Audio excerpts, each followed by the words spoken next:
Assalamualaikum warahmatullahi wabarakatuh. Selamat pagi semuanya. Puji syukur kita panjatkan kehadirat Tuhan Yang Maha Esa, sehingga kita dapat berkumpul di tempat kali ini.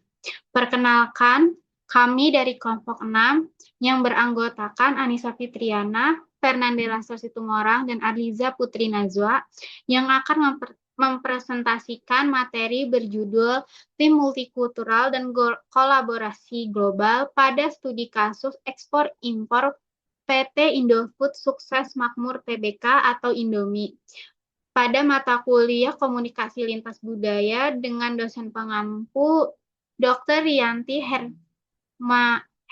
Herwanti Purnama, SPD, MSI.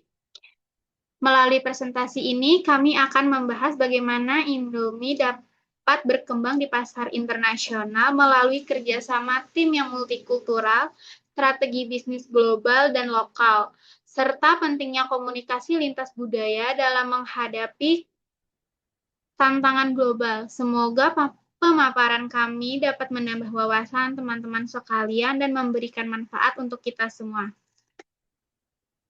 Baik. Tanpa berlama-lama lagi, kami akan langsung saja. Di sini ada rumusan masalah yang akan dibacakan oleh Fernan.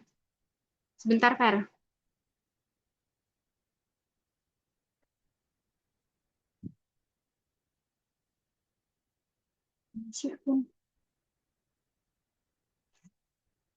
Salah.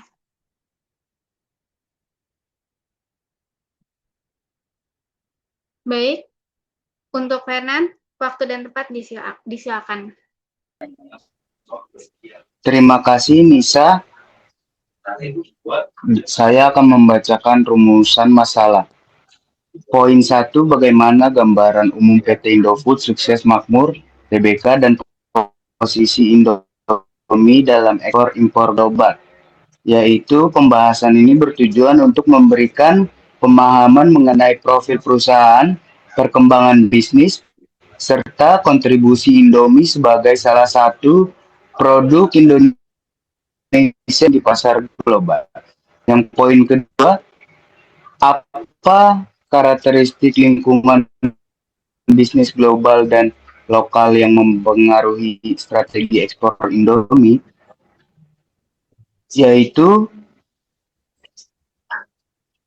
karakteristik lingkungan bisnis baik global yang mempengaruhi strategi ekspor Indomie. Aspek yang dikaji meliputi dinamika pasar, persaingan, regulasi, perdagangan, hingga perubahan preferensi konsumen di berbagai negara. Poin yang ketiga, bagaimana budaya organisasi Indofood berperan mendukung kolaborasi bisnis lintas budaya. Kolaborasi bisnis lintas budaya, fokus pembahasan diarahkan pada bagaimana nilai-nilai perusahaan mampu membangun kerjasama yang efektif dengan mitra, distributor maupun konsumen dari luar latar belakang budaya yang berbeda. Poin yang keempat, bagaimana prinsip multikulturalisme dalam kolaborasi global tercermin dalam praktik ekspor-impor Indomie. Yaitu analisis ini bertujuan untuk melihat bagaimana perusahaan menyesuaikan strategi bisnisnya dalam keberagaman budaya, regulasi, serta karakteristik pasar internasional. Jadi, keempat poin tersebut menjadi landasan untuk menganalisis keberhasilan Indomie dalam mempertahankan daya saing dan memperluas pasar di tingkat global. Next, slide selanjutnya.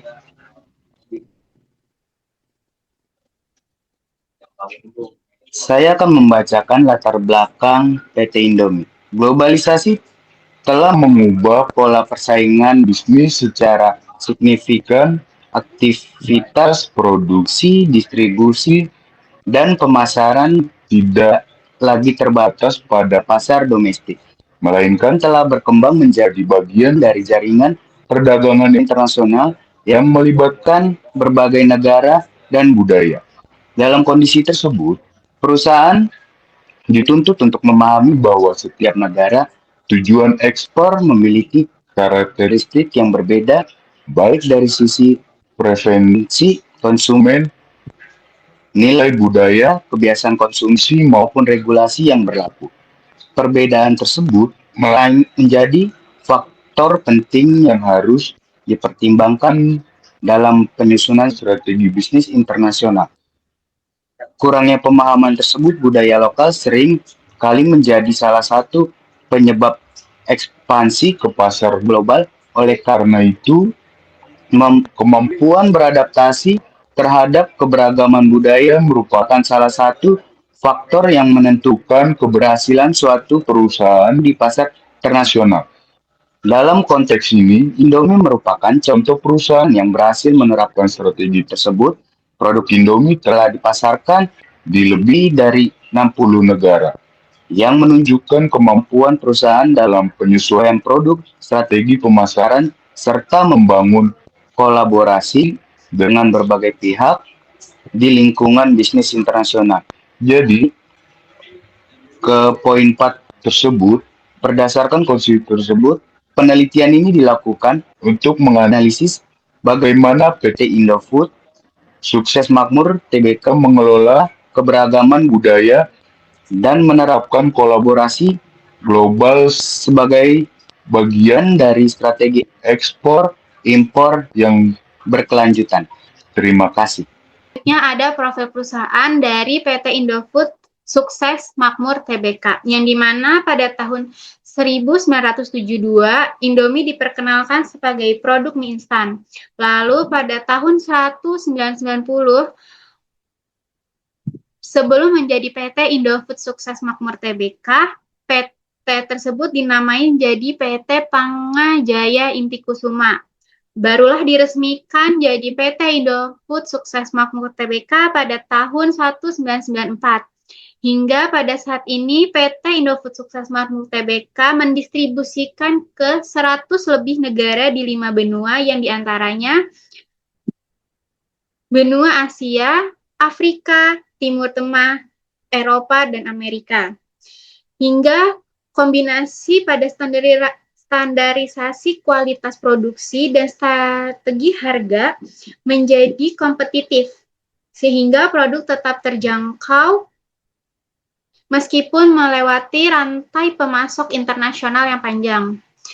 Selain itu, pada angka 100 lebih negara di 5 benua menjadi pencapaian pemasaran yang berhasil memadukan efisiensi produksi dengan kepekaan pasar di lokal. Lalu ada lingkup bisnis dari PT Indofood Sukses Makmur Tbk, yang dimana pada lingkup global itu dipasarkan di 100 lebih negara di Asia, Afrika, Timur Tengah, Eropa, Amerika, dan Australia. Yang dimana ini merupakan strategi global yang menjadi kualitas produksi distandarisasi, rasa, dan disesuaikan oleh riset lokal. Jadi, Indomie itu mereka melakukan riset terlebih dahulu apa yang belum ada di negara tersebut untuk dijadikan sebuah mie instan. Lalu ada adaptasi rasa sesuai riset lokal. Itu ada rasa pedas untuk di wilayah Timur Tengah. Tadi yang seperti yang saya bilang, mereka akan meriset dulu bagaimana Indomie itu bisa masuk ke lidah masyarakat lokal di negara tersebut.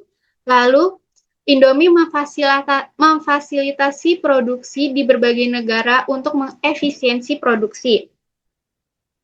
Lalu jangkauan pemasaran ini, ada jangkauan merek global secara lebih mengefisiensi biaya, sehingga memiliki tantangan untuk menjaga konsisten merek di lintas saluran dan budaya yang berbeda. Lalu juga ada dari sisi lokal, yang dimana Indonesia sebagai bahan produksi, bahan baku, pasar domestik, hingga sertifikasi halal, yang menjadi keunggulan kompetitif seiring peningkatannya permintaan produk halal di seluruh dunia.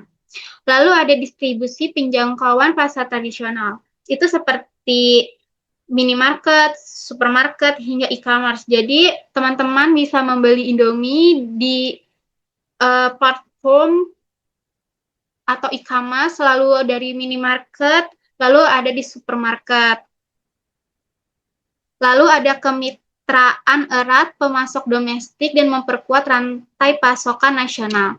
Sehingga sumber daya manusia yang kompetensi di produksi, pemasaran, distribusi, dan juga riset dan pengembangan. Sehingga jarak pada kekuasaan rendah menjadi ciri khas perusahaan Indonesia, memberikan leluasan untuk membangun kerjasama baik internal maupun mitra luar negeri sebagai fondasi lokal yang menjadi kuat untuk Indofood bisa berekspansi di dunia.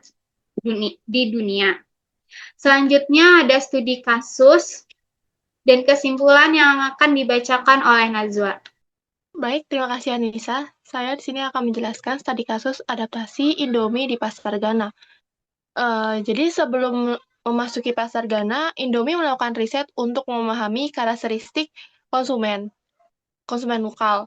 Hasil riset menunjukkan bahwa masyarakat Ghana cenderung menyukai makanan yang berempah dan berkuah dan pedas. Informasi ini menjadi dasar bagi perusahaan dalam menentukan strategi pemasaran dan pengembangan produk yang sesuai dengan kebutuhan pasar. Yang kedua, ada adaptasi produk, yaitu hasil riset tersebut, Indomie akhirnya meluncurkan varian baru, yaitu chicken pepper soup yang dirancang khusus untuk pasar Afrika Barat. Produk ini memiliki rasa yang lebih sesuai dengan masyarakat Ghana, tanpa menghilangkan identitas utama Indomie sebagai mie instan. Strategi ini tuh menunjukkan penerapan adaptasi produk, yaitu menyesuaikan karakteristik di produk agar lebih relevan dengan kebutuhan dan kebiasaan konsumen di negara tersebut. Yang ketiga ada lokalisasi iklan, yaitu selain menyesuaikan produk, Indomie juga melakukan lokalisasi dalam kegiatan promosi, yaitu iklan yang ditampilkan menggunakan unsur budaya Ghana, seperti gaya hidup, masyarakat, bahasa, nilai budaya, dan juga representasi visual yang dekat dengan kehidupan sehari-hari konsumen. Dengan strategi ini, masyarakat Ghana tidak melihat Indomie sebagai merek asing, melainkan sebagai merek yang memahami dan menghargai kebudayaan mereka. Yang keempat, ada pendekatan emosional, yaitu Indomie tidak hanya menjual produk, tetapi juga membangun hubungan emosional dengan konsumennya. Melalui pesan visual yang menampilkan kebersamaan, keluarga, kehangatan, dan aktivitas sehari-hari masyarakat Ghana, merek ini menciptakan kedekatan emosional dengan konsumen. Pendekatan emosional membuat konsumen tidak hanya membeli karena kebutuhan fungsional saja, tetapi juga karena adanya rasa kedekatan dan kepercayaan terhadap merek tersebut. Oke, next slide selanjutnya. Jadi kesimpulan dari materi kita, multikulturalisme sebagai kunci ekspansi global, yaitu keberhasilan Indomie di 60 lebih negara ditopang 3 hal, yaitu budaya perusahaan yang kuat, memahami budaya konsumen, dan kolaborasi lintas negara. Yang kedua, budaya organisasi yang kolektif dan fleksibel memudahkan kerjasama dengan mitra distribusi luar negeri. Yang ketiga, ada adaptasi produk, rasa, kemasan, iklan, menunjukkan perbedaan budaya diperlakukan sebagai peluang bukan hambatan. Yang terakhir yaitu tantangan utamanya menyeimbangkan standarisasi global dengan menyesuaikan lokal, dijawab dengan menjaga identitas rasa khas Indonesia. Baik. Terima kasih atas pemaparannya dari Aliza Putri Nazwa dan Fernand de Lastro Situmorang. Demikian presentasi yang kami dapat sampaikan. Kami menyadari bahwa presentasi ini masih memiliki kekurangan.